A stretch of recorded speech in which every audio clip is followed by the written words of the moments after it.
Hey guys, today I'm going to be talking a bit about a piece of body armor that I don't really see discussed too much here on YouTube, and really it's kind of an interesting concept as far as the form factor goes, so I thought I'd shed a bit more light on its design and kind of talk about why I kind of prefer it.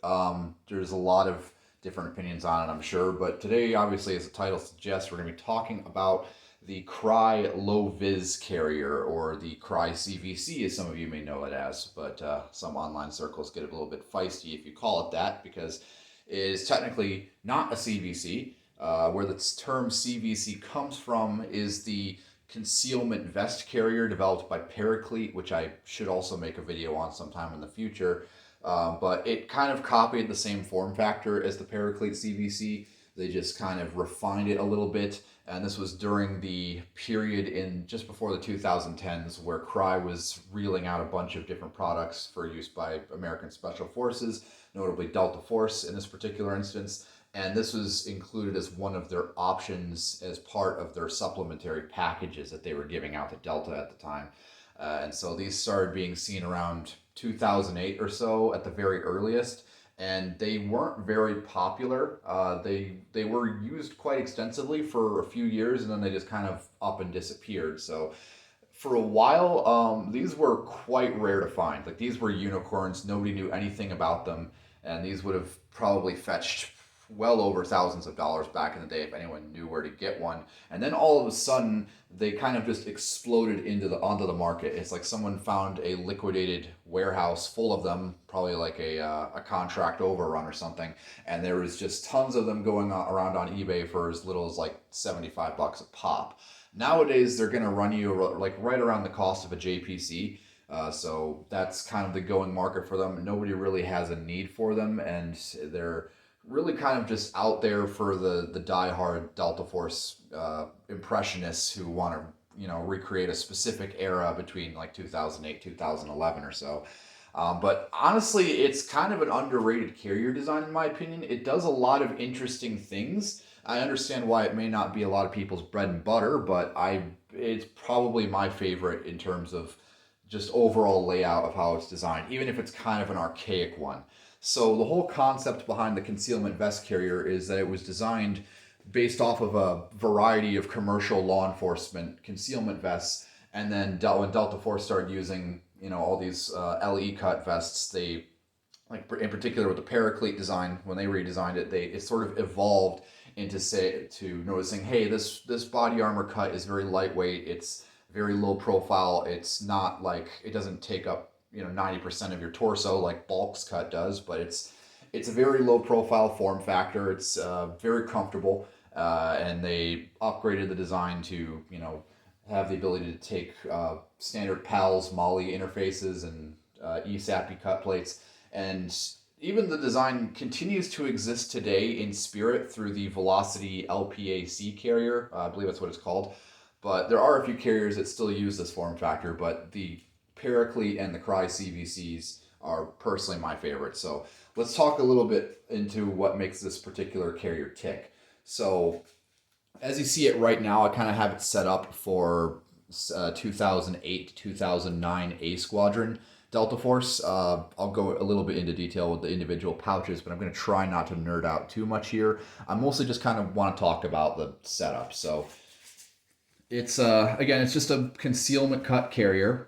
It's much less lower. It's much lower profile than say Bulk's cut, but it's not necessarily as thin as MBAV cut. It's sort of an in between, and I find that really useful because if you've ever handled like a Crye cage chassis or a Crye AVS, how it has that harness system, that's kind of what I best equate it to when you have a soft armor vest that has a relatively thin profile to it, but it sort of acts as its own harness. So you have the soft armor hugging you, and it helps support and distribute the weight of the hard plates themselves. I don't have any hard plates in here right now, but I do have the soft armor.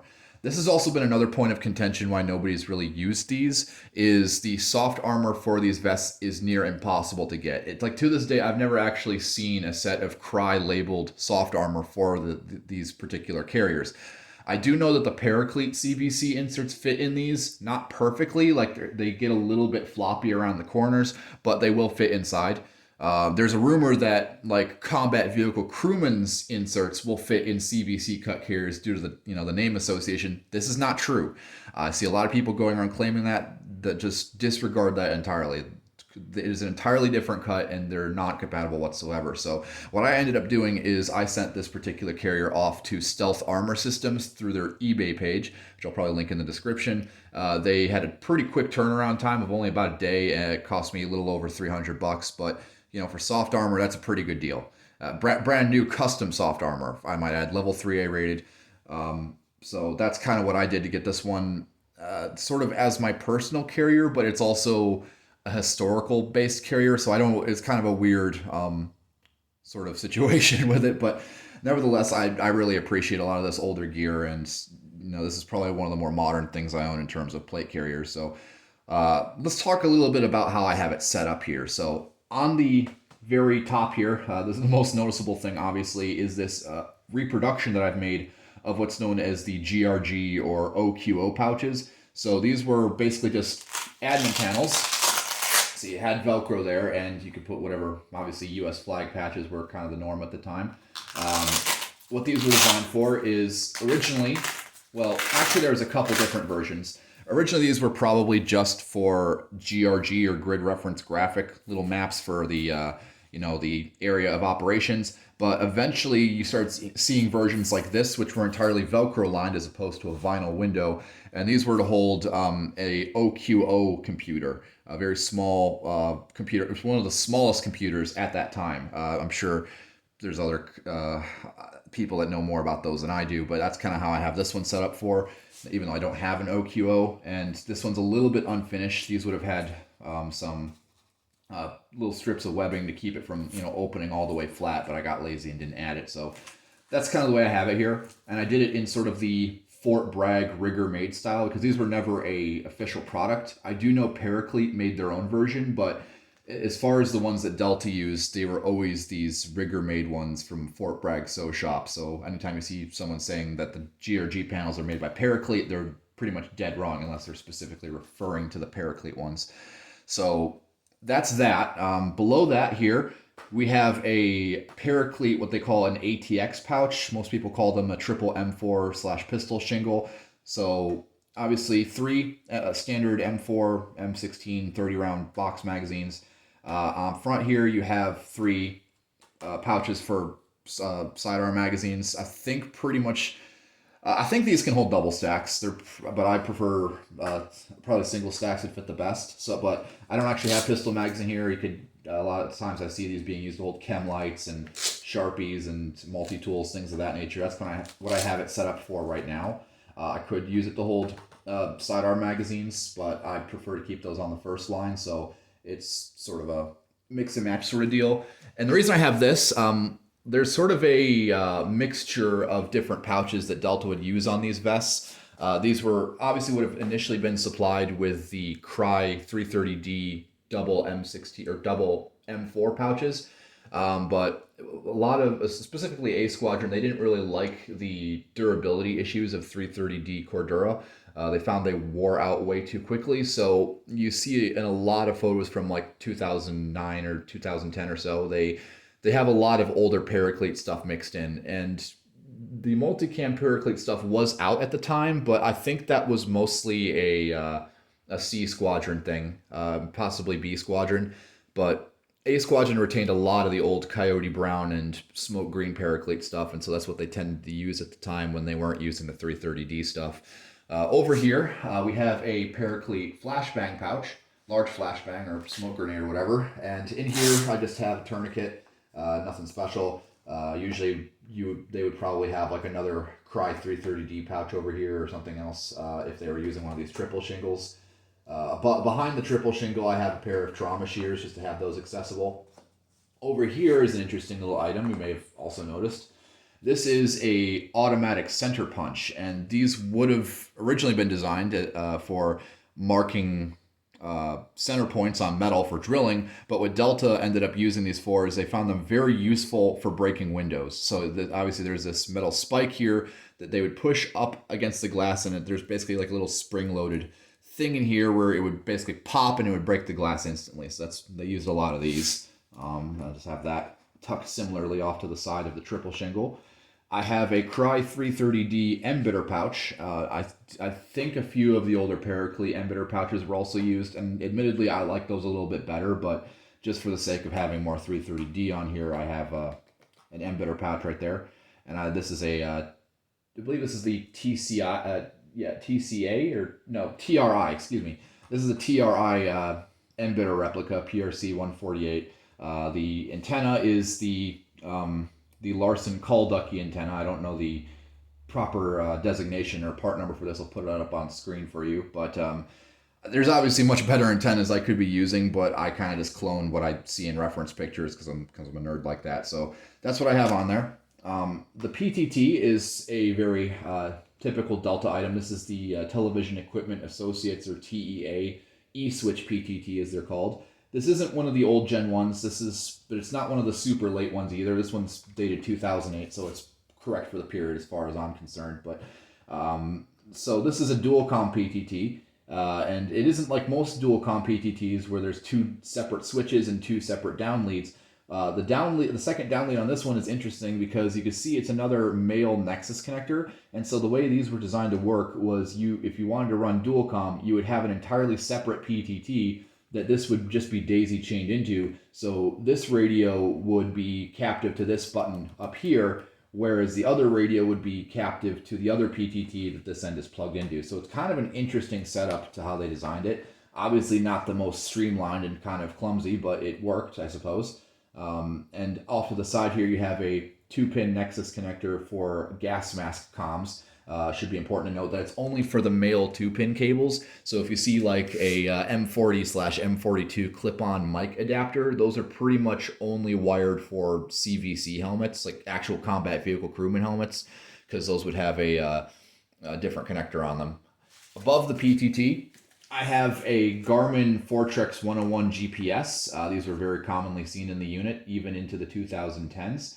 And the pouch that it's in is a replica that I've also made of the rigger-made GPS pouches. I know there's a lot of similar GPS pouches out there, like the LBT ones, but as far as I'm aware, Delta pretty much extensively used ones that were made by Fort Bragg sew shops. So just a piece of webbing and a folded piece of vinyl and a wrist strap made of Velcro and a piece of webbing. So very rudimentary design, but it works very well and it's very no bullshit. It's just basically a clear wraparound that holds the GPS, and you could see exactly what's underneath. So kind of an interesting design. I like it a lot. So over here you have an IR glint tab. Nothing really to say about that. I'm going to talk a little bit more about the front plate back here. So one of the accessories that would have been included and was commonly seen with these vests is a Cummerbund that was made by Eagle Industries. I believe this entire vest was actually outsourced to Eagle Industries for production, but most people will associate the accessory add-on Cummerbund for these as an exclusive Eagle Industries item.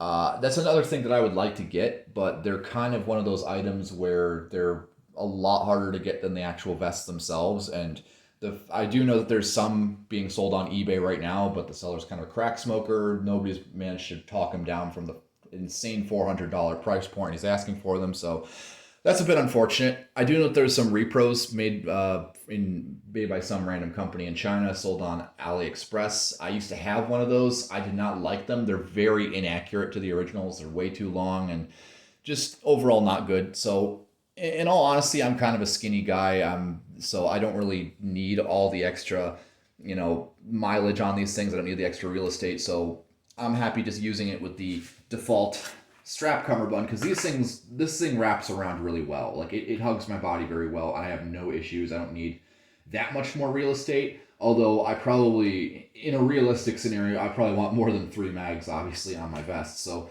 that may be a situation where I might want to upgrade to Crye 330D double M4 pouches, but right now I don't really feel like paying $125 per pouch, so that's a bit unfortunate, but it is what it is. So the way that you access the hard armor and the soft armor in this vest is interesting, because there is an external zipper on the bottom front here. It's a very small zipper, so you'd have to roll up your armor to stuff it inside, at least for the soft armor. The hard plates have their own separate sort of pseudo pocket. I think it's literally just a web strap. I think there's another zipper that it goes into. Like there's this sort of, you might notice this facade where all the PALS webbing is attached to, and I think that's actually the pocket that the hard armor goes into. I could be wrong on that. I haven't opened this thing up in a while, but yeah, that's kind of how you access everything through that zipper down there. And that's really all there is to see for the front. On the side here, you have the QR buckles there for the side strap cummerbund, and then you have a little bit of hook Velcro inside there, and that's on either side as well. And that's for the side armor pockets, which I'm going to talk about in a little bit here, but we'll get to those. So I'm going to take a close look at the shoulder straps here, because again, this is another really well-designed feature of the vest. It's sort of similar to the ones seen on like the Cage chassis or the CPC, where you have this very nicely padded, not too thick, but still very, very evenly padded shoulder strap, and it sort of goes from the front to the back through these iconic Crye Precision marked buckles. Try to get a close-up of those. But you have two of those buckles in the back there. And this is another, the presence of those buckles is a reason for another one of its nicknames, the Low-Vis Cage, which I see some people calling it. And that's literally because, at the time, the only other carrier that would have used those buckles was the Crye Cage armor chassis. So that's another reason why it has that nickname. But not really very many complaints about the shoulder straps. They work all well and good. And I believe that these would have come with some extensions for the shoulder straps in case you needed longer straps. They had, I could be wrong on this, of course, but there's a couple extra pieces of webbing with Velcro that I assume would have been used to extend these shoulder straps in case you needed to, but I don't see how anyone would need to, because these are fairly long shoulder straps for what they are. These did come in different sizes. I should also mention these came in small, medium, and large, I believe, but really only medium is what you will find on the market. I do know that there's a couple smalls floating around. I haven't seen any larges, but yeah, so mediums are what you're going to be exclusively finding for the most part if you want to find one of these immediately. And there is actually a couple different variations of these as well, but there's only a few slight ways to tell them apart. So obviously there's like a prototype one, which is made entirely of a khaki tan 499 material. Then you have the first gen production ones. And the only difference between the first gen and the second gen, like I have here, is that the first gen ones will have this little bit of webbing on the front of the shoulder straps. This will just be exposed tan material, because this was one-sided webbing on the first gen ones. This is double-sided on the second gen ones, so they fixed that issue. But on the original production Crye CVCs here, they would have had it so that the tan side of the webbing was facing out, because obviously it loops around, and so you want to have the multicam side facing out as it loops through this buckle. So they had it reversed for this side. So when they started introducing the two-side webbing, that's how you can tell the second gens, like I have here from the first gens. But that's about it, really. I don't think there's any other physical differences between those early and later ones. Moving along to the back here, you may notice I have a VIP Adventure Lights VIP IR strobe on the top here. A lot of unit guys would cover this in 100-mile-an-hour tape just to reduce some of the profile of the signature of the light. Not sure how well that worked in practice, but that's just the thing I see them doing a lot, so I naturally copied it. On the back here, you have a pretty reasonable drag handle, which Velcro is on the top here. You have a lot of real estate for Molly on the back here. Not much to say about it, in all honesty. I should talk a little bit more about the strap cummerbund, where obviously it's just a single piece of 2-inch webbing. You have a pull tab here, and you may notice these rectangle rings, which sort of act as a pulley system, because when you tug on it from the back, it sort of naturally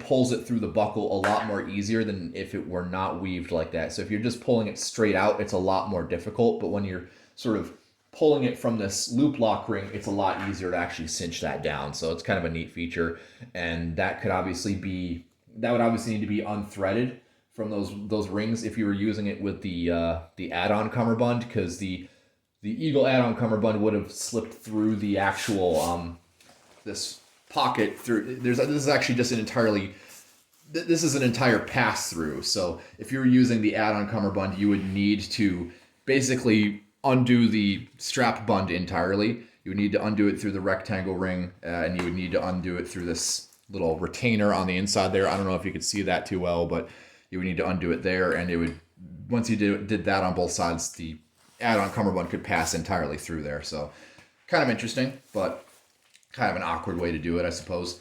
There's another zipper on the bottom here as there is on the front for accessing the hard and soft armor. Nothing much to say about that.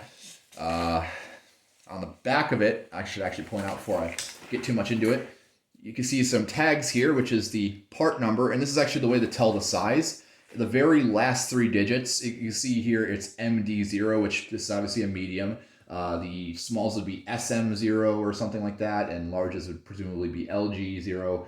I'm not too sure. And then there's like a little D11 tag here. I don't know if that's like a serial number or a lot number or what that is, but I see that on a lot of 330D stuff where they have like a alphabet and then a 2-digit number behind that. So, and you can see that the back is on both sides is entirely lined with this mesh material. It's sort of like what you would find on like a sports jersey. It's very comfortable, very slick, very breathable. Although you definitely want to be sure that the soft armor you're using is sealed up pretty well. You don't want, you know, if you're going to get sweaty in this thing, which you presumably will because it's a soft armor vest, it will damage any armor that isn't properly sealed. So definitely make sure you have some good quality armor in this thing. And yeah, so this is not spacer mesh. It's just a very thin, well, not very, very thin, but it's a very lightweight and slick sports jersey type material. Okay, so finally let's talk about the actual setup I have here on the back, because there aren't a whole lot of references for how Delta set up the back of these vests. There's a few, and there's only like a couple things that I would change out on this example here. So over here we have a Crye 330D, what they call the large GP pouch, I believe. So these were commonly used as IFAKs for, you know, individual first aid kits, as the name would imply. They were very convenient because obviously, aside from this buckle here, these were essentially blowouts. So you could just grab this reinforced pull tab here on the front and this would basically rip open. I don't have a proper IFAK in here. I just have a bunch of field dressings, so there's really not too much to see if I were to open this up, so I'm not going to do it. Notice one thing I would change out on mine is this Paraclete medium vertical GP pocket down here. I notice a lot of guys would probably more than likely have the Paraclete canteen pouches, the 1-quart canteen pouches. I'm not sure why, but they really love those things. And the one reference that I have of a CVC back panel here, they had a 1-quart down here, or maybe it was up here. I don't remember the arrangement, but up here I have a Paraclete medium horizontal GP, and that could be used for a number of items like flashbangs, or I see a lot of Delta guys doing with those is they would take a commercial, like a civilian Camelback bladder, and they would only fill it up about like maybe half or 3/4 of the way, and they would kind of ball it up and stuff the excess inside one of those GP pockets, and they would just have the hose running out through the zipper and up to where they needed it. So kind of an interesting arrangement that I might want to try out sometime, even though it kind of limits the amount of water that you can put into it. But if it works, I suppose. And then let's talk about the side armor pockets. That's like another sort of, I want to say, controversial thing about these vests. There's a piece of paracord in there for some reason. So here are the side armor pockets, and you can see that they have loop on one side to interface with that hook that I pointed out earlier on the undersides of those pass-throughs. And then on the other side here, there's literally just 2 pieces of webbing so that the strap bund could pass over them. And they open with a single Velcro fastener on the end. And I believe these were designed for the Ceradyne MSAP side inserts. I don't know, because these are 6x6 as far as I'm aware. That's what everyone says they are. That's what they look like they are. So as far as I'm aware, these will only fit 6x6 inserts. They're very, very difficult to find side armor inserts that fit them. But as far as I'm aware, the Ceradyne MSAPs do fit in these. So that's what you're going to want to look out for, or anything of equivalent size, obviously. So that's really all there is to say about that. Just kind of how I have mine set up. Again, I'm more of a gear nerd. I'm not really tactically minded. I just sort of like all this old cool stuff, so I like talking about it and showing it off. So, but again, I really do think that the the CVC concept has a lot of merits to it as far as a plate carrier system. It might not be, the most versatile. It certainly tries to be. It's sort of a jack of all trades, master of none, if you will, because it's like it's just halfway between a full bulks carrier and a plate carrier because it's very lightweight, it's very low profile, but it sort of doesn't really offer that much as a plate carrier does because obviously it's very archaic. You don't get a lot of the same features that you do with a lot of modern plate carriers like zip-on panels and things of that nature. It's just sort of its own little weird thing in its own little isolated world. So I don't know. I always found them interesting, and I always thought they were very comfortable and worked very well. So that's just my 2 cents on them. If you have any experiences on them, feel free to share, of course. But I'm just kind of talking about this little particular setup that I have. So that being said, that's really all I have to say. I won't ramble on further. So if you have any further comments or anything that you'd like to see me review, just feel free to tell me down below, and I'll do it whenever I can. See you later.